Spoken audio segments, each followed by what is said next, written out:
C'è chi fotografa la reliquia con il telefonino, chi si ferma a pregare, chiede una guarigione o un miracolo, chi ancora bacia il reliquiario con un atto di devozione. È un continuo via vai di gente nella chiesa dell'ospedale di Castelfranco. Per la prima volta l'arrivo di Santa Bernadette in città ha richiamato una grande folla di fedeli, così come nel resto della Marca in questo weekend di ostensione.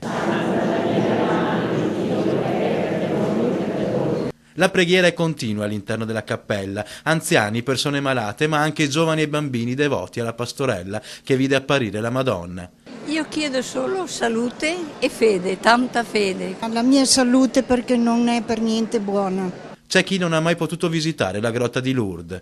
Non siamo mai stati a Lourdes, per cui è stata un'occasione per poter pregare questa santa che interceda presso la Madonna, che ci aiuti un pochettino, insomma. E chi con l'Unità si è portato i malati nella località francese ed è diventato devoto alla santa. Ho un ricordo meraviglioso che sono stata a Lourdes e allora sono venuta appunto per ringraziare. Vado a Lourdes ogni anno e credo lei in tutta la vita e penso che tutti quanti siano qua per questo motivo qua, insomma. Ha cresciuto molto la mia fede e sono contento che ci sia stata nel mondo Santa Bernardetta. C'è chi è arrivato addirittura dall'estero per chiedere una grazia. Sono venuta da Melbourne, Australia, allora è un grande onore essere qui a partecipare a questo evento. E nel pomeriggio la reliquia è stata portata a Riese Pio X. Arrivati all'ospedale e anche qui c'era una folla grandissima, una partecipazione veramente di questa santa,